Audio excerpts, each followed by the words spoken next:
Good Friday morning, everyone. My name is Tim. I work at the Urban Ecology Center in Milwaukee, and you're watching the fourth episode of the fourth season of the Backyard Naturalist. We're here every week, rain or shine, discussing the common, the ordinary, the extraordinary, the rare, the simple, the complex.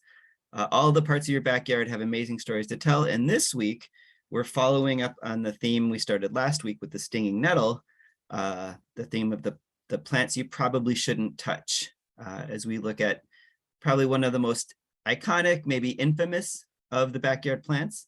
It's the basis of legends, of songs. It's a plant we learn about early on in our lives, especially if we like to go camping or go to camp. And that's the plant that we call poison ivy.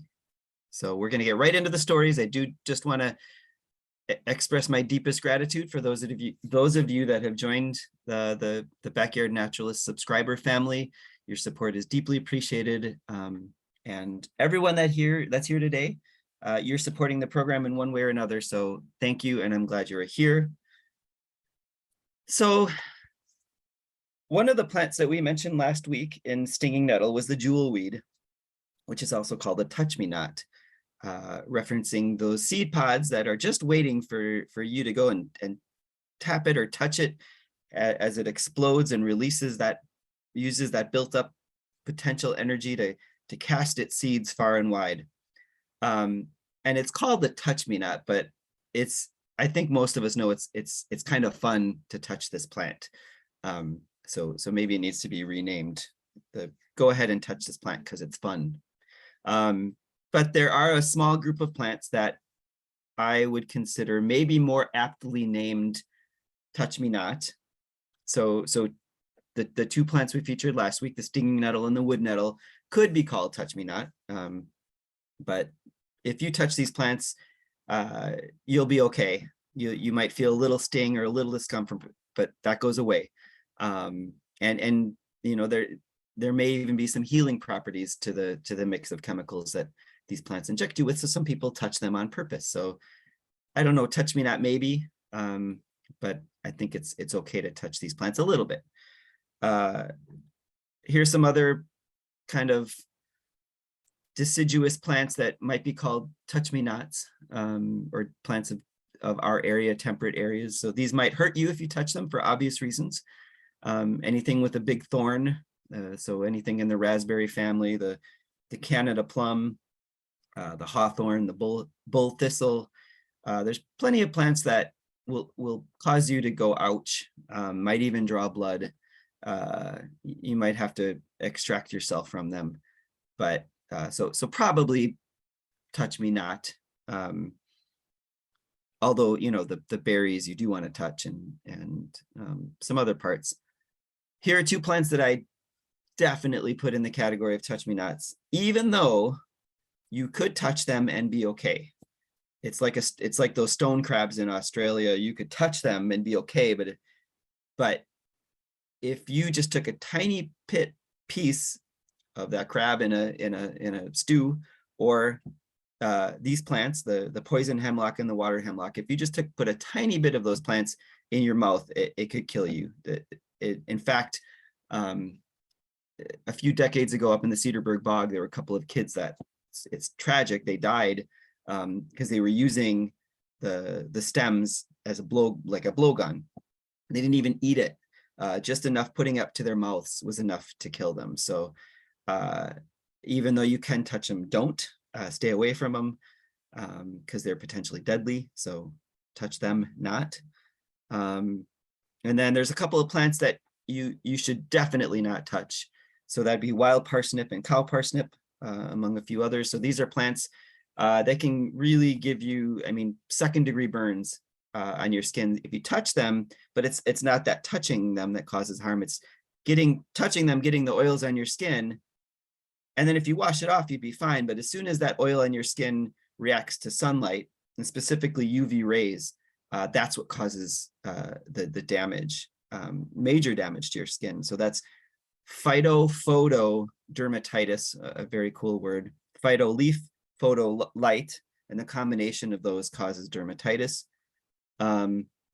So when you consider like that growth shape, both if I go back to the hemlocks here and the parsnips. Pretty much avoid anything that has that umbral flower shape. As a rule, is a good thing. I think I know maybe, Queen Anne's lace, maybe enough to touch that one, but anything else that looks like that, I'm going to stay away from. Just kind of like, don't ever touch a hairy caterpillar. Those are other good words to live by. And then the final group of, there's that awesome word, phytophotodermatitis. And then the final group of touch-me-nots are, this is the kind of holy trinity of poisons. You have the poison ivy, the poison sumac, and the poison oak. So this is that nefarious trio that tell you right out in front in their name that they're bad news. So give them credit for their honesty. They're all poisonous, and they're all in the same family. Actually, they're all in the same genus. But first we'll look at the family. The family is the Anacardiaceae, which is known both as the cashew family and the sumac family. Over 800 species, and you have some of the more famous members here that are also, I think, some of the more delicious. So the mango, the cashew, and the pistachio. And it doesn't surprise me that these are in here. So, I mean, I love mangoes, but some people react pretty strongly to them. A colleague of mine just had a lip completely swelled up from the toxins, and just like poison ivy, and it's the same chemical. All of these have the same chemical as the one you get from poison ivy. Just like people react differently to poison ivy, people react differently to mangoes. So for some people, they can't eat mangoes. Cashews, some people just can't eat the nuts in general. They're allergic. But the fruit itself is actually, it's one of those fruits that some people find delicious and some people find revolting. I really like them. They don't ship well, and so you really can't eat them, can't find them in colder areas. But the cashew apple is a really interesting fruit. And then you may have heard that you can't eat raw cashews because the cashews have, again, that same toxin. It'd be like eating poison ivy. It could kill you. And then you might be thinking, hey, Tim, I see raw cashews in the store. What are you talking about? But the raw cashews in the store have been steamed already. So they have, and the steaming process either deactivates or takes away the poison. So you can eat raw cashews from the store, but you can't eat raw cashews like right off the plant. And then the last one, which surprised me a little, is the pistachio, also part of this. But you just don't tend to hear about pistachios being that harmful. They're just, you can't stop eating them. So these are, some of the more famous members of this family. But if we go back to now this original trilogy, we'll start with poison oak. So there's two species of poison oak, Western and the Eastern or the Atlantic poison oak. We're not going to spend a lot of time with this one because we don't have poison oak in Wisconsin or in Massachusetts. But it's an important plant to know about, and the etymology is great here. So poison, well, that's obvious. The oak part, it's not an oak, but its leaves resemble the oak. And just like poison ivy, its leaves are grouped into three. And then the Latin name is great. It's Toxicodendron pubescens. So toxic, I think, has an obvious root, dendron, trees, dendrology. And then pubescens just means short, soft, downy hair. And if you ever spend time with Michaela or any of the land stewards, Jeff, they'll talk about pubescent on leaves as an identification, these little short hairs. And the definition of pubescent is short and soft or downy hair. And the hairs can be found on the tops and the bottoms of the leaves, which is a little less common. Usually they're on the bottom of leaves. But I love that pubescent has downy in its name because the downy woodpecker is also Picoides pubescens, and that's named for the pubescent hairs around the bill.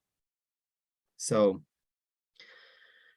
the poison oak is actually a shrub that can grow 6 feet tall, but it's found in the southeastern United States, kind of Virginia to Texas and point south.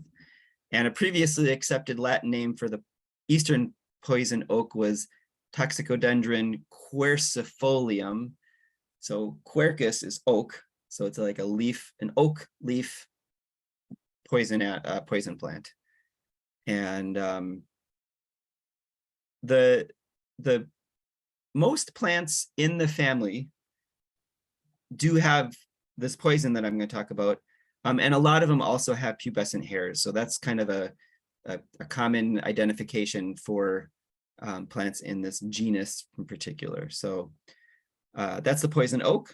Then we'll move on to the poison sumac, which is found in Wisconsin. It's the same genus as the poison oak, the Toxicodendron.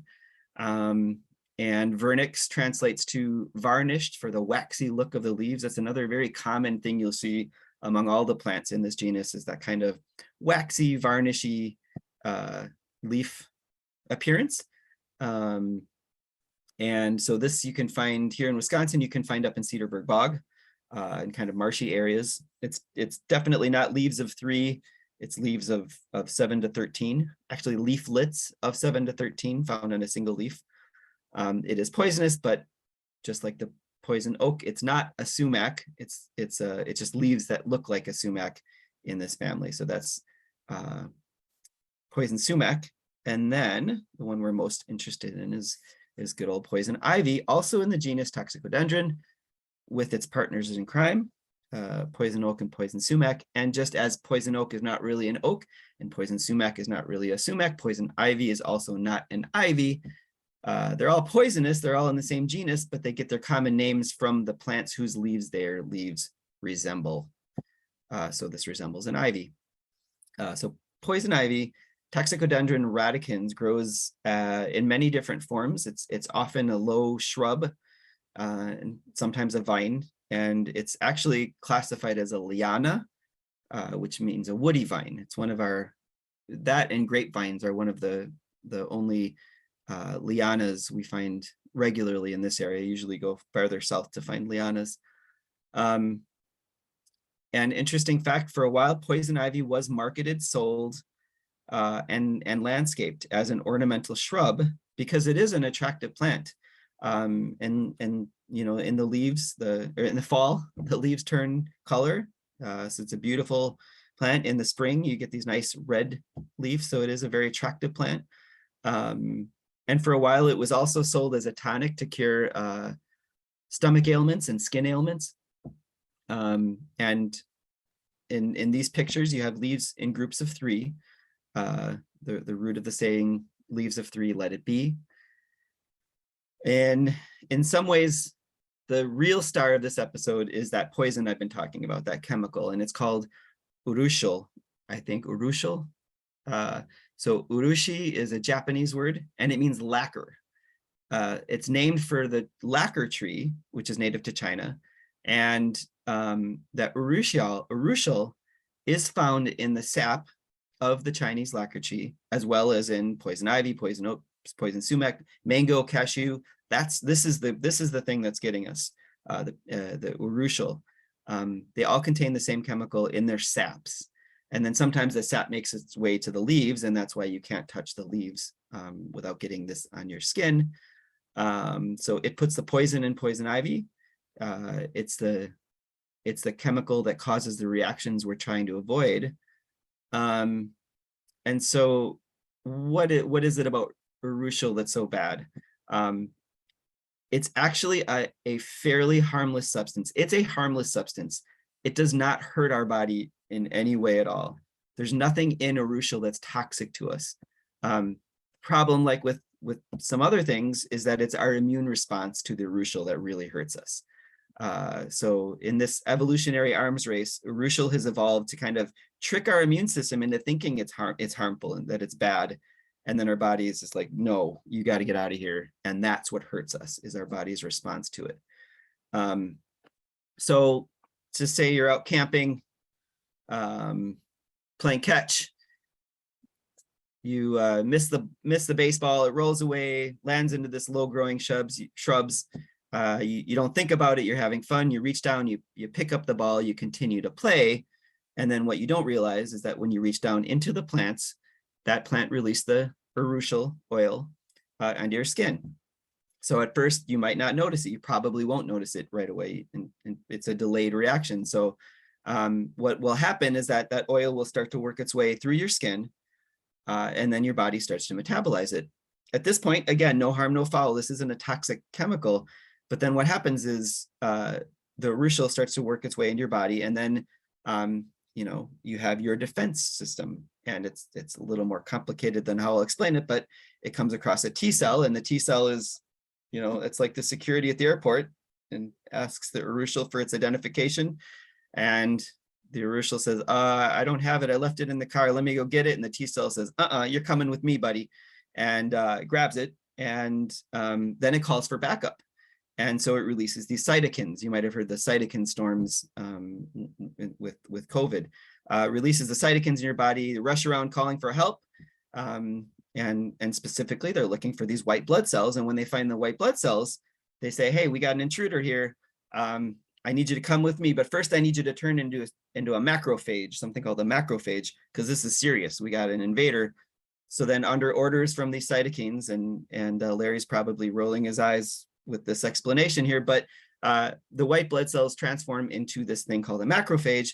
And then the macrophages are what do the damage. They're rough and tough. They essentially go to the spot looking for this Urushil, they destroy it.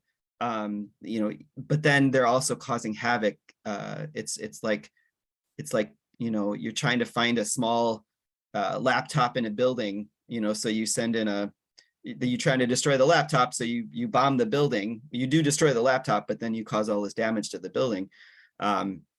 So it's that really powerful reaction of the white blood cells that causes this havoc. So they get what they want. They destroy this harmless Urushil, but then they're also destroying a lot of the healthy tissue in the process.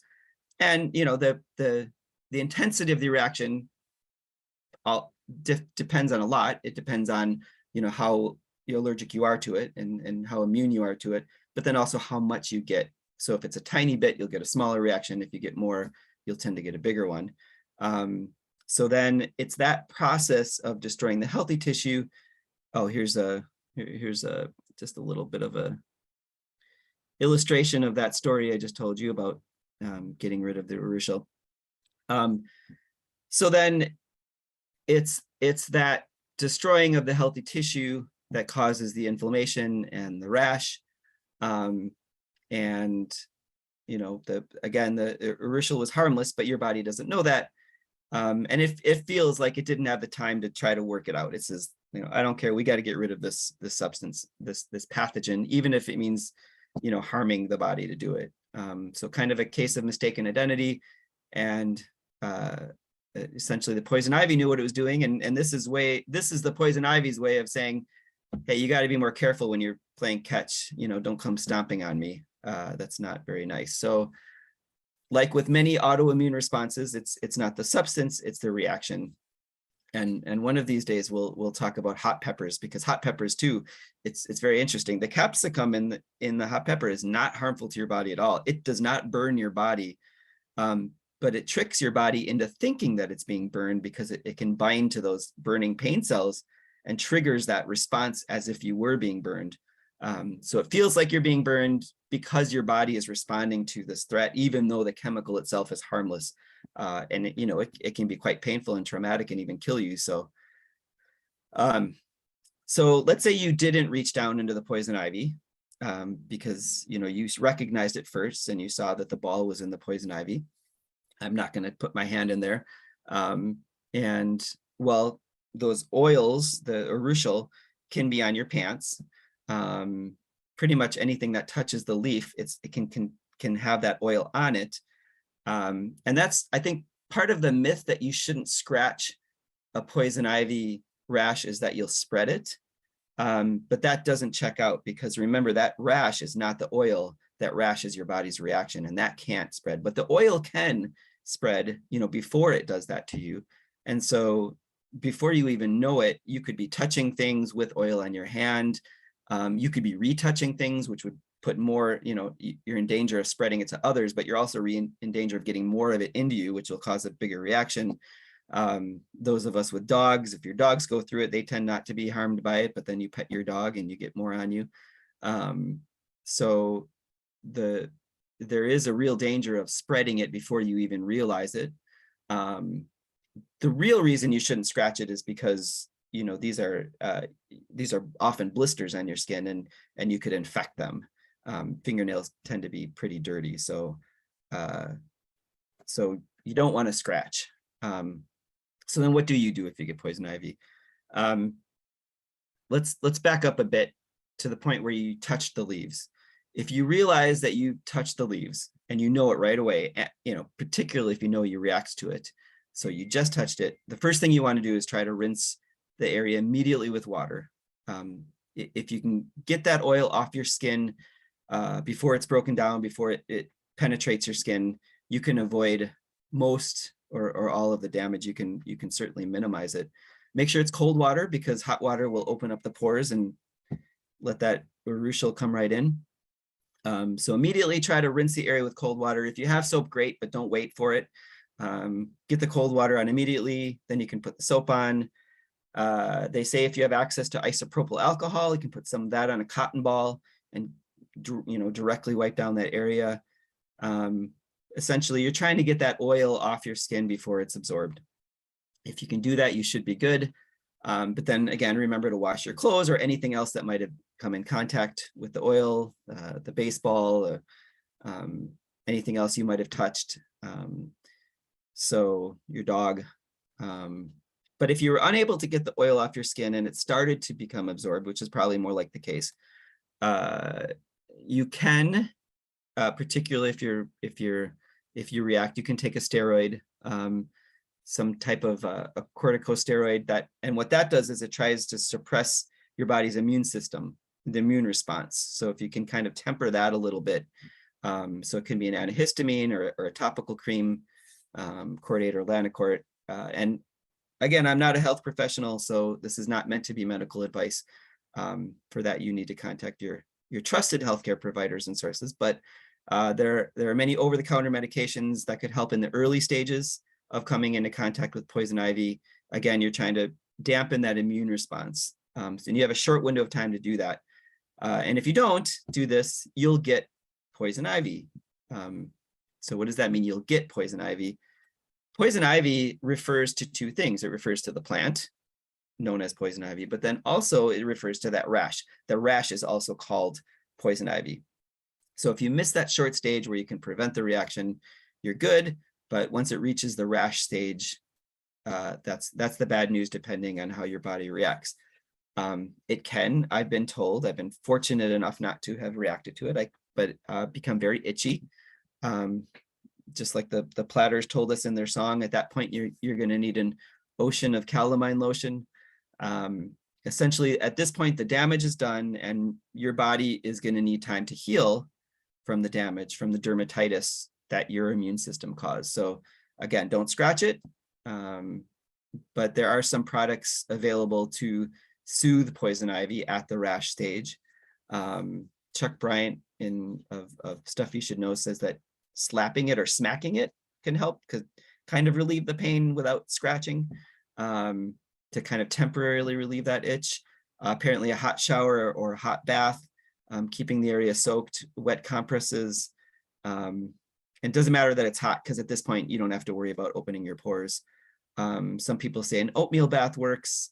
Some people say baking soda paste, baking soda water, zinc oxide. I don't know, probably try the Jewelweed Touch Me Not, that might work. Or the aforementioned calamine lotion, I think is what most people go to at that point. So what do you do if you have the poison ivy plant and you want to get rid of it? And for full disclosure, the Urban Ecology Center land stewards manage their lands with poison ivy in mind as an important part of the ecosystem. They don't eradicate it. They do limit its growth, but it is an important native plant. Let's see. So okay. So yeah, poison ivy is an important part of the ecosystem. But if you want to get rid of it, it's best to pull it by its roots. And so if you hack away at it, which some people do, that's like the worst thing, because now you're spreading not only the oil, you can get the oil all over you, but if you just leave little parts of it, it's going to regrow, it's going to resprout. And the Urushil is found in all parts of the plants, the leaves, the roots, the stems, and it stays potent well after the plant dies. So it can be a couple of years old, and you're like, oh yeah, there's that poison ivy that I hacked away at, and let me go throw it in the garbage. It's still potentially potent. If it becomes airborne, which is the number one rule we talked about before this, don't ever burn it. If the Urushil becomes airborne, it can get in your lungs, and your air system can swell shut. There are stories of this happening. Boy Scout troops, some of it could be urban legend, but definitely, people have died from inhaling the smoke of poison ivy. If you're hacking away at it and a part gets in your mouth, even if you don't swallow it, that Urushil can get in there and close your trachea, close your esophagus.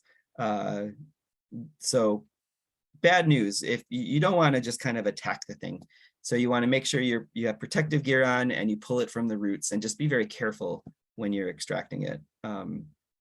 But like many allergies, allergic reactions, people react differently. So approximately 15% of the human population has an immunity to poison ivy, and they will never react to it. And then other people have varying degrees that can either appear over time, or just kind of always be there. So the very first time you come into contact with poison ivy, it's a little, might be difficult to determine how you react to it. You might react in the extreme and get major damage. I decided to spare you the kind of graphic photos you can get to see the major poison ivy rashes. Not pretty. Or you might have no reaction at all. And it's what I was talking about with the folks earlier is you hear both things. You hear that, like, some people brag about, oh, I'm not immune to poison ivy, I could go roll in it, I'd be fine. But then at some point, it's like the tipping point, your body does react to it. It builds up, and at some point your body says, yeah, I've been letting this chemical in, and I got to stop this. So it builds up. But I've also heard the opposite, that your body comes like sensitized to it. So maybe the first few times it's harder, and then it gets better after that. So not super clear, but likely both, as was mentioned earlier. So I don't know. I mean, I know how I react. You may know how you react, and that could change over time. If you do react, if you're one of those most sensitive people, it takes a billionth of a gram of Urushil on your skin to cause a reaction. That's how sensitive it can be to some people. And then the other thing that makes it tricky and complex is that it's delayed dermatitis. So your sensitivity might show up in a few hours. It might show up in a couple days. If it's your first time ever in contact with it and you're not super sensitive, that delay could be a week. It's not like a bee sting or a peanut allergy. Those are immediate. You know exactly when it happens. So touching poison ivy, you might think, oh, I'm fine, but then the bad stuff might not come along for a day or two later.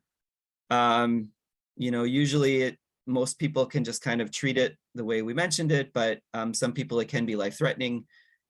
So if you develop a fever of 100 degrees, if your throat or lips or tongue, you start to swell, if you have difficulty swallowing or breathing, if you feel weak, dizzy, your lips start to turn blue, it can be potentially life-threatening, and you need to seek immediate medical attention. Once the rash is there, and if it's very near your mouth or eyes or genitals, you might want to get that checked out right away, because that could turn serious. Or if it's just not healing, after a week or so, if you're not seeing any improvement. If you know that you're super allergic to poison ivy and you still want to enjoy time in the outdoors, there are also preventative medications out there like ivy block, which essentially prevents, it provides a barrier from that Urushil from being absorbed into the skin. So it's like the equivalent of sunscreen.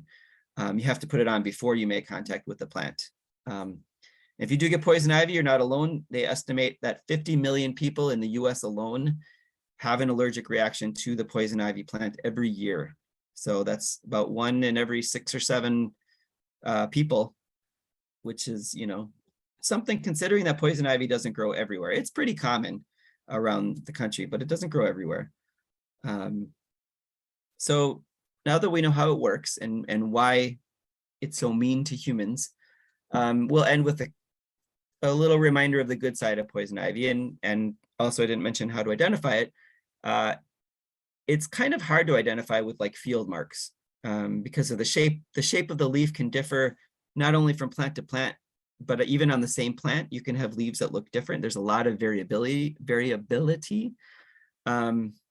The leaves usually are in groups of 3, but not always. Sometimes it's this low-growing plant. Sometimes it's a vine or a liana. And if it's up in a tree, you might just see that aerial root system, which also contains the Urushil, and that can get you. So eventually you just kind of get a sense of what it looks like after you see it enough. It's that kind of smooth, lacquery finish on the leaves. That irregularity is a defining characteristic, that asymmetry. It's more those generalities rather than the specifics like counting leaves, although counting leaves does help. They're usually not toothed, but sometimes with that irregularity, it looks like it has tooths or looks, you know, a little bit different. There are no thorns, so that is a good characteristic. If you have thorns, it's not poison ivy. Alternate leaf pattern. That middle leaflet is usually longer. The vine is hairy, which leads to the saying, "Hairy vine, no friend of mine." And just like the stinging nettle last week, the poison ivy can reproduce sexually or vegetatively, so it can spread pretty quickly through an area and is considered weedy in some places, noxious. But the poison ivy is an important part of the native ecosystem. So insect population supported as they're pollinating the plant. The fruits are eaten by many animal species. They're usually described as white, but usually when I see them, they're kind of an off-white, and then they darken as they age. So it does really well in disturbed, edgy habitats. So you'll often find it in cleared areas, like unfortunately campgrounds. And then also, unfortunately for us, it's doing global warming is going to be very good to poison ivy. It really benefits from that higher concentration of carbon dioxide in the atmosphere, and that helps it grow and spread. And then also has this double whammy, because as with more carbon dioxide, the Urushil that it produces is more unsaturated, and that causes a stronger reaction in humans. So yeah, global warming is a friend of poison ivy.